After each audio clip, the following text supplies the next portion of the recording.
आपने शायद नाम सुना होगा सदन कसाई, नाम सुना है? महाप्रभु जगन्नाथ जी के परम भक्त हुए श्री सदन कसाई। कसाई थे, मांस विक्रय करते थे, लेकिन तराजू में तोलने के लिए मांस को दूसरे पड़ले में जो भार रखा जाता, बाट रखा जाता, उसकी जगह कुछ पत्थर रखते, और गलती से उनको पता नहीं था एक शालिग्राम भगवान थे और वो उनसे मांस तोलते थे। जब मांस तोलते थे तो शालिग्राम भगवान लुढ़कते थे दूसरी तरफ। एक बार कोई साधु जा रहे थे, मुंह पे कपड़ा रख के, कसाई की दुकान है, तो कपड़ा रखते हुए गए, उनकी दृष्टि जैसी पड़ी, साधु तो इसलिए देखते हैं कि भाई इन जीवों का भी, इन पे भी भगवान कृपा करे जो बेचारे निर्दोष रूप से कट गए हैं। तो साधु की दृष्टि पड़ी तो उन्होंने देखा दूसरे पडले में तो मांस था, ये पर इधर वाले पडले में ऐसा क्यों लग रहा है कि शालिग्राम भगवान है, ये पत्थर समझ के इसने रख लिए हैं। साधु लौट करके आए, फिर से देखा शालिग्राम जी थे।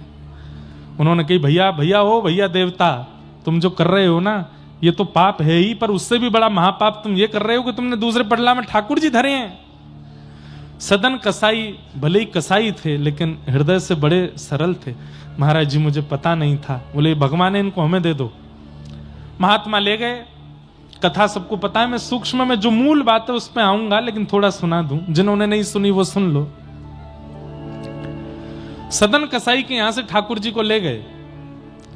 साधु महात्मा लेकर के गए, पंचामृत अभिषेक किया, इत्र लगाया, चंदन लगा करके ठाकुर जी को तुलसी माला पहनाई, चांदी के सिंहासन पर विराजमान किया, 56 भोग लगाए।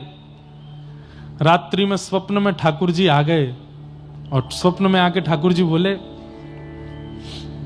मेरो मन ना लग रहा। महात्मा बोले आपका मेरे घर मन नहीं लग रहा? बोले नहीं। कहां जाना है आपको? वृंदावन जाना है, जगन्नाथपुरी जाना है, बद्रीनाथ जाना, कहां जाना है आपको? कहां मन लगेगा? बोले मोए वही के पास जानो है, सदन कसाई के पास। तो साधु बोले कसाई है वो, निर्दोष निर्मम जीवों की हत्या करके उनका मांस बेचता है, उसके पास जाना है। ठाकुर जी बोले वो कैसा भी हो पर हृदय से बहुत सरल है, मुझे उसके तराजू में लुढ़कने में बहुत अच्छा लगता है, मुझे उसके पास छोड़े आओ। महात्मा बोले भगवान कुछ कृपा करो ना। ठाकुर जी बोले वो सदा के लिए सुधर जाएगा, तुम जाकर के जब उसको अनुग्रहित करोगे।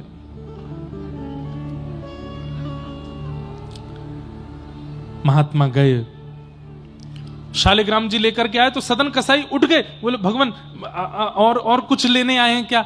और कोई भी भगवान है क्या मेरे पास? बोले नहीं वो तो नहीं है, इनको वापस देने आए। बोले क्यों? बोले ठाकुर जी बोल रहे हैं तुम्हारे तराजू में उनको आनंद आ रहा है, अब तुम इनको रखो अपने पास। सदन कसाई के नेत्र सजल हो गए कि ठाकुर जी 56 भोग, चांदी का सिंहासन, नियमित सेवा, इत्र की सेवा, चंदन की सेवा छोड़ करके यहां बदबूदार कसाई खाने में मेरे लिए आ गए। सब छोड़ करके मेरे लिए ठाकुर जी आ सकते हैं, तो क्या मैं ठाकुर जी के लिए दुष्कर्म नहीं छोड़ सकता? उसी समय अपनी दुकान बंद कर दी और आज के बाद मैं कसाई खाने में नहीं रहूंगा। ठाकुर जी ने जब मेरे लिए सिंहासन छोड़ दिया, मेरे लिए सेवा छोड़ दी, मेरे लिए पवित्रता छोड़ दी, मैं ठाकुर जी के लिए अपवित्रता नहीं छोड़ सकता, छोड़ दिया। बंधुओं, अगर ये विचार हर वो व्यक्ति करने लगे जिसके घर में ठाकुर जी की सेवा है, तो उसका घर ही मंदिर बन जाएगा।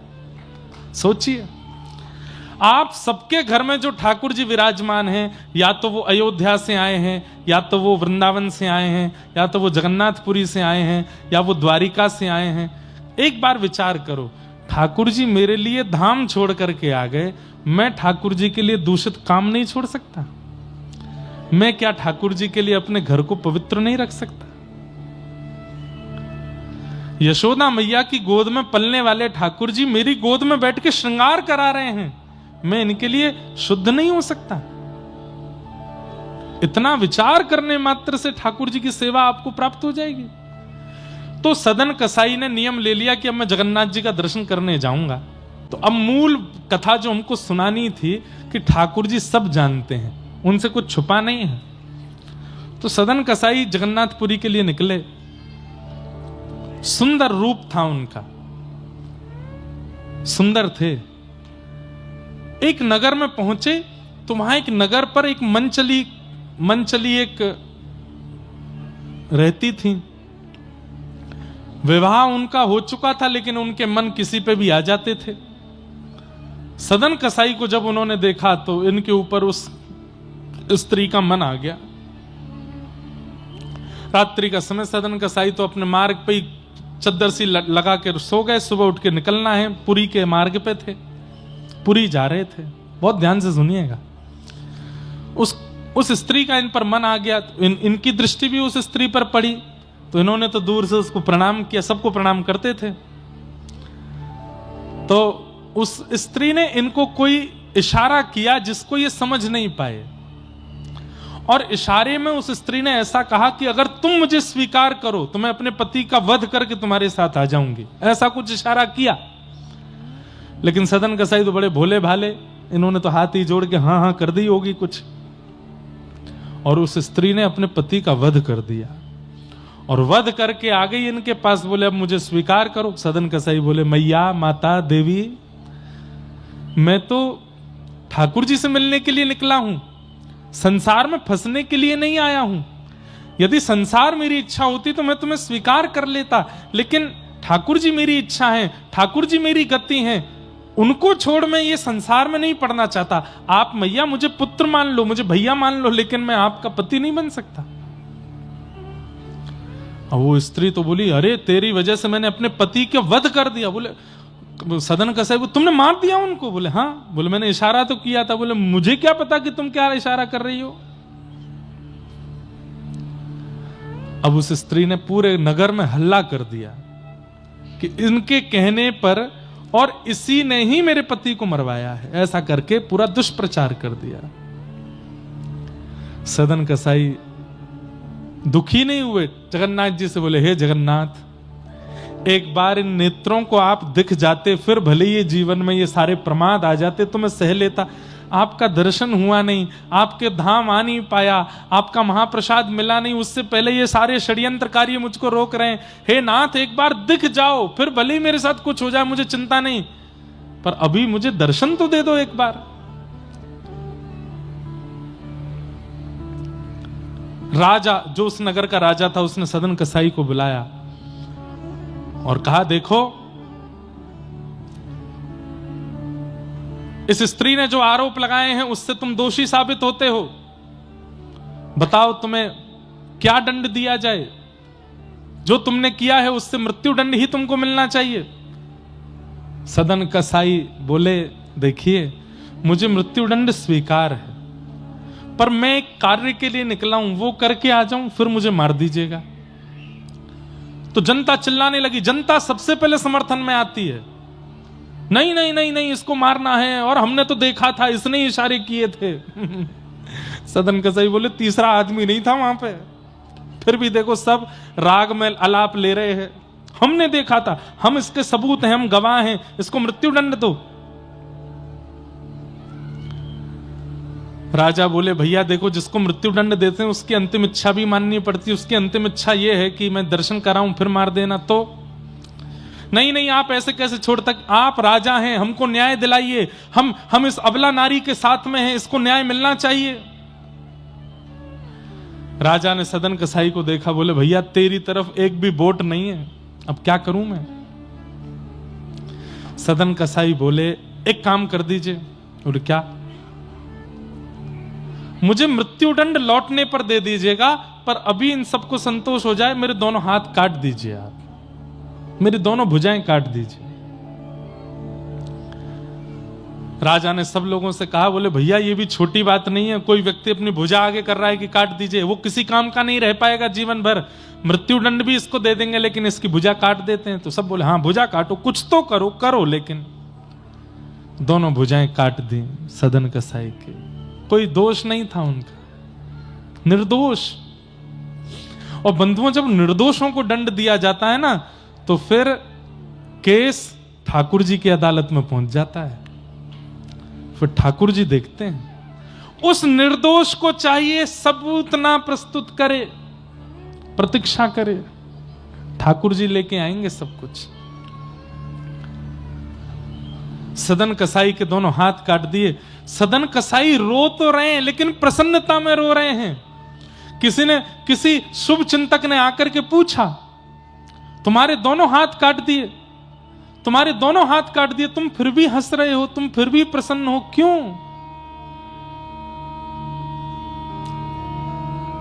सदन कसाई बोले, मैंने आज तक दर्शन तो नहीं किया, पर मैंने सुना है कि जिनके दर्शन मैं करने जा रहा हूं भुजाएं उनकी भी नहीं है, तो अब भुजाएं मेरी भी नहीं है, मैं ऐसे ही जाऊंगा। महाप्रभु जगन्नाथ की भी भुजा नहीं है। तो मुझे मन में आया कि मैं भुजा लेकर के कैसे अपने नाथ को देखने जाऊं, मैं भी बिना भुजा के हो गया। अब अच्छा है, नाथ और दास दोनों एक समान हो गए हैं, अब दर्शन में सुख मिलेगा। और सदन कसाई निकल पड़े। महाप्रभु जगन्नाथ जी छटपटा रहे हैं और प्रतीक्षा कर रहे हैं, कब आ जाए, कब मैं देखूं इस अपने प्रेमी भक्त को। जैसे ही जगन्नाथपुरी आने का समय, बिल्कुल नील चक्र दिखने लग जाए, समझ जाओ ये नीलाचल धाम आ गया। बंधुओं, मेरा इतना मन कर रहा है कि मैं अभी जगन्नाथपुरी चला जाऊं, महाराज जी को देखता हूं, और जब जगन्नाथ जी की चर्चा करता हूं इतना हिलोर उठती हैं कि बस मैं अभी पहुंच जाऊं, देख आऊं एक बार महाप्रभु जी को। इतना अच्छा लगता है जगन्नाथपुरी में।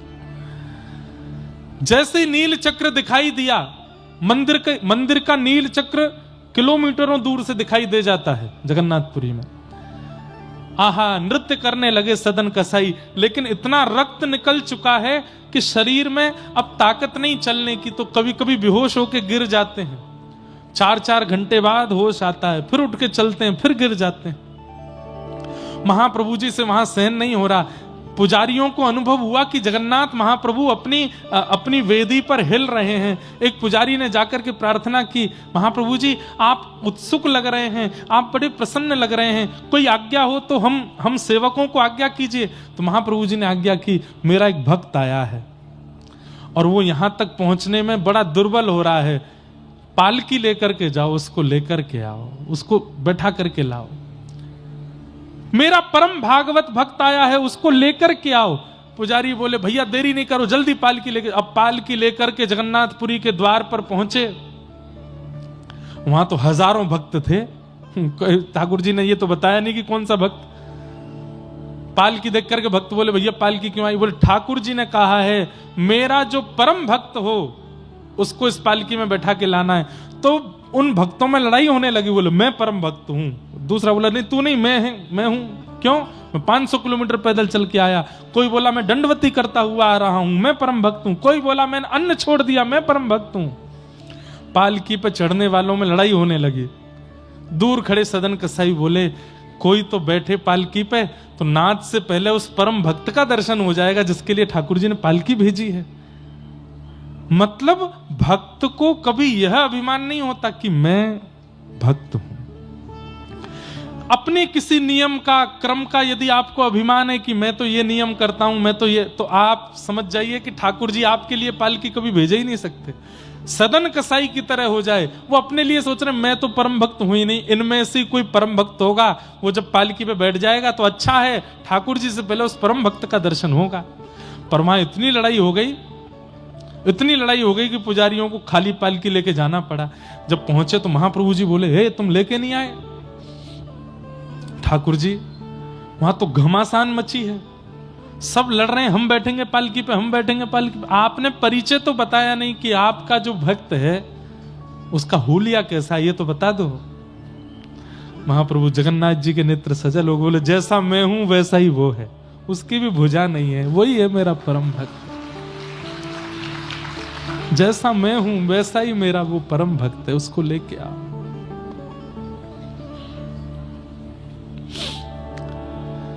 पुजारी पालकी लेकर के गए और उन हजारों की भीड़ में सबसे दूर कोने में बैठे हैं सदन कसाई बिना हाथों के।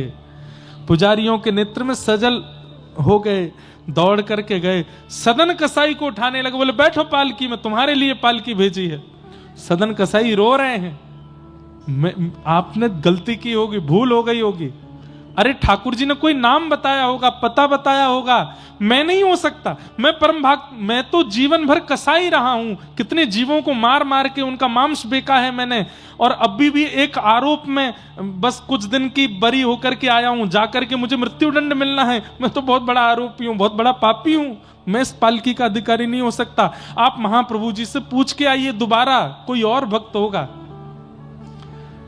पुजारियों ने कहा, ठाकुर जी ने नाम नहीं बताया, पता नहीं बताया, स्वरूप बताया, और स्वरूप में जैसे महाप्रभु जी हैं वैसे तुम हो, तुम्हारे लिए आज्ञा की बैठो। जबरदस्ती बैठा करके लेके आए हैं। इतना प्रेम, इतना करुणा, इतना अनुग्रह तो सदन कसाई ने सोचा भी नहीं था कि महाप्रभु जी देंगे। जैसे ही महाप्रभु जी के द्वार पर आए, जगन्नाथ मंदिर के सिंह द्वार के भीतर ही पतित पावन भगवान का दर्शन होता है। पतित पावन भगवान को देख करके दंडवत किया पालकी से उतर के सदन कसाई ने। आज तक उनके मन में यह नहीं आया कि मेरे हाथ कट गए। सब लोग इधर देखो, ध्यान से सुनो। आज तक मन में नहीं आया मेरे हाथ कट गए, लेकिन आज जैसे ही प्रणाम किया तो प्रणाम करने पर ये भुजाएं उठ नहीं पा रही थीं। तब पहली बार मन में आया कि मेरी भुजा होती तो मैं अपने महाप्रभु जी को दंडवत साष्टांग प्रणाम करता, लेकिन भुजा तो नहीं है। अब बंद हो गया, लेकिन पहले जगन्नाथपुरी में नियम था, प्रत्येक दर्शनार्थी महाप्रभु जी को आलिंगन करते थे, सब जाकर के महाप्रभु जी को पकड़ते। यही सोचते जा रहे हैं सदन कसाई कि मैं आलिंगन करूंगा कैसे, आलिंगन के लिए तो भुजा चाहिए, मेरे पास तो भुजा है ही नहीं। महाप्रभु जी बाह पसार करके खड़े, मैं कैसे आलिंगन करूंगा। जैसे ही महाप्रभु जी के सामने पहुंचे, इसी ग्लानि में रोने लगे कि नाथ मेरी भुजा नहीं है, मैं आपको अपने अंक में कैसे भरूंगा। इस भावना से कटी हुई भुजा जैसे ही उठाई, तुरंत दोनों भुजाएं प्रकट हो गईं और महाप्रभु जी को आलिंगन कर लिया, हृदय से लगा लिया। मानो उन्होंने नहीं, महाप्रभु जी ने उनको हृदय से लगाया। सोचिए, निर्दोष थे वो, मृत्यु दंड चढ़ा है उनके ऊपर, लेकिन महाप्रभु जी ने कैसा प्रेम, कैसा उपकार, कैसा अनुग्रह किया। क्यों? कोई सफाई नहीं देनी पड़ी किनको, कोई सफाई नहीं देनी पड़ी यहां सदन कसाई जी को जाके कि मैंने अपराध नहीं किया, मैंने दोष नहीं किया, इसलिए मेरे हाथ काट दिए, जबरदस्ती का कुछ नहीं कहा है। मौन गए थे, क्योंकि महाप्रभु जी सब जानते हैं आपके जीवन में क्या चल रहा है, क्या नहीं चल रहा है। मत बताइए, ठाकुर जी को सब पता है उनको। उनके सामने तो निर्भाव से जाओ, निष्काम भाव से जाओ, कुछ नहीं चाहिए नाथ। बल्कि दुखी हो फिर भी ठाकुर जी के सामने जाके कहो, हम बहुत सुखी हैं ठाकुर जी, हम बहुत प्रसन्न हैं, सब बढ़िया चल रहा है, आप बिल्कुल निश्चिंत रहें, हम बहुत बढ़िया से जीवन जी रहे हैं। ठाकुर जी प्रसन्न हो जाते हैं। जगन्नाथ चक्कानैन, जगन्नाथ चक्कानैन, नीलाचल वरे तू न संभाले तो हमें हो, न संभाले तो हमें। महाराज जी, जगन्नाथ जी की ऐसी कृपा है। ये पंक्तियां हमारे पूज्य श्री राधा कृष्ण महाराज जी जोधपुर वाले गाते, उनकी सुन के हमने गाई। आज लाखों करोड़ों वैष्णव इस कीर्तन को नित्य गा रहे हैं। सब कटनी में बैठ के, मध्य प्रदेश में, छत्तीसगढ़ में, गुजरात में, जम्मू कश्मीर में बैठ करके जगन्नाथ जी को याद कर रहे हैं। छोटे बच्चे, वयोवृद्ध सब गाते हैं।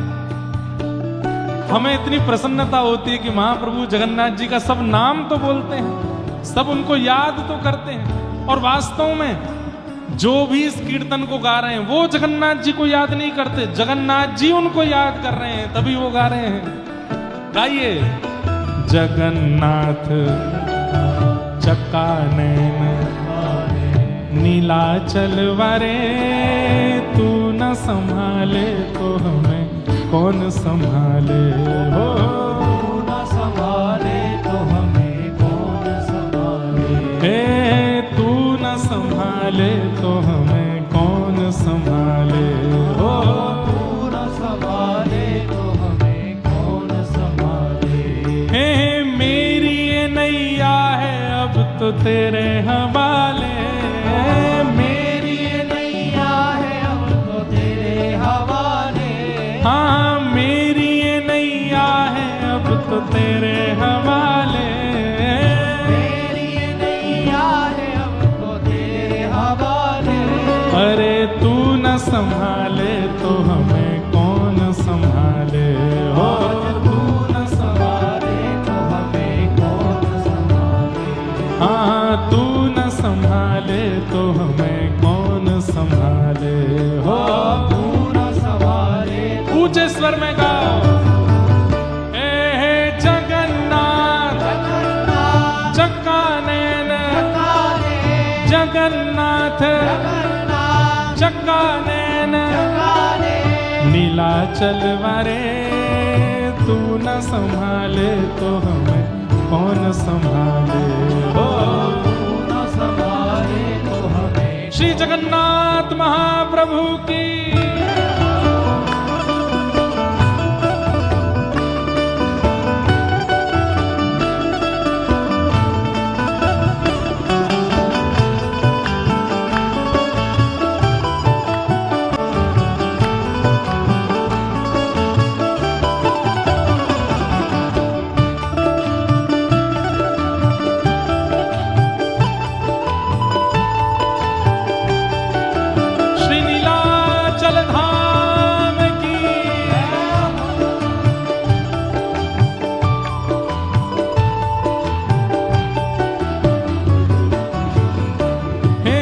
जगन्नाथ स्वामी मेरे नैनों के तारे, जगन्नाथ स्वामी मेरे नैनों के तारे।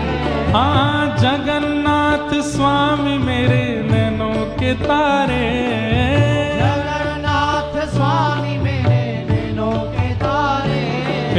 तुम्हें छोड़ जाऊं अब मैं किसके दुआरे, हाँ हाँ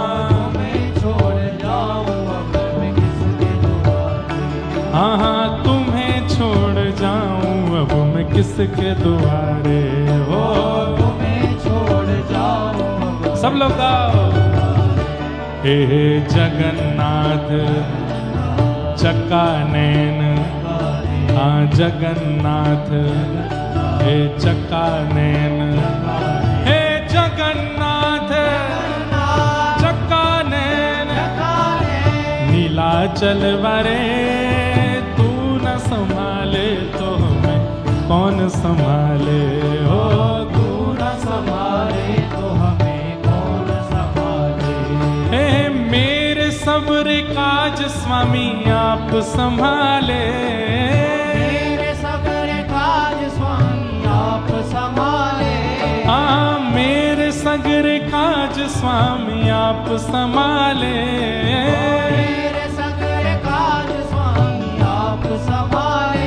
हाँ तुम्हें छोड़ जाऊं अब मैं किसके दुआरे हो। तुम्हें छोड़ जाऊं अब मैं किसके दुआरे। भैया देखो आवाज कहाँ तक जानी चाहिए, जबलपुर तक जानी चाहिए। नहीं जगन्नाथपुरी तो नहीं पहुंच पाएगी, बहुत दूर है यहाँ से, पर जबलपुर है पहुंचा दोगे, जगन्नाथपुरी पहुंचा दोगे।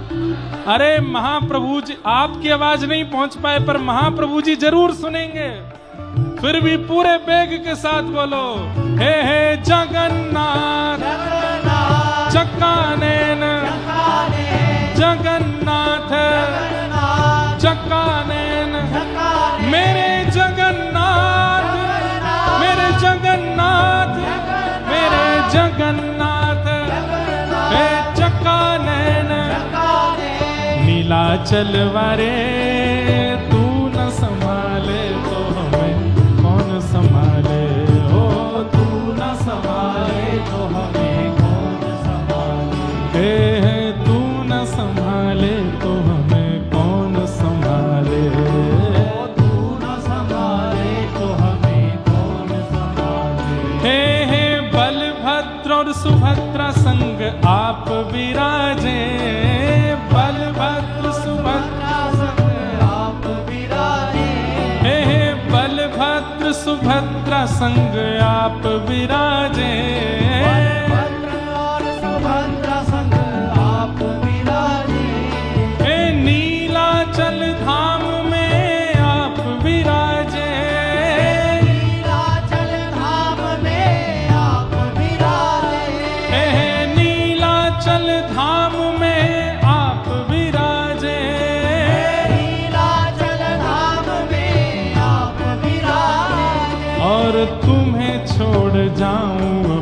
किसके दुआरे हो। तुम्हें छोड़ जाऊं अब मैं किसके दुआरे। मेरे जगन्नाथ चकानैन, जगन्नाथ चकानैन, प्यारे जगन्नाथ, मेरे जगन्नाथ, प्रभु जगन्नाथ, मेरे जगन्नाथ, हे जगन्नाथ चकानैन, जगन्नाथ चकानैन, नीलाचल वरे तू न संभाले तो हमें कौन संभाले। ओ तू न संभाले तो हमें कौन संभाले। तू न संभाले तो हमें कौन संभाले। तू न संभाले तो हमें। श्री जगन्नाथ महाप्रभु की जय। बैठ जाओ, सब लोग बैठ जाओ। श्री जगन्नाथ महाप्रभु की जय।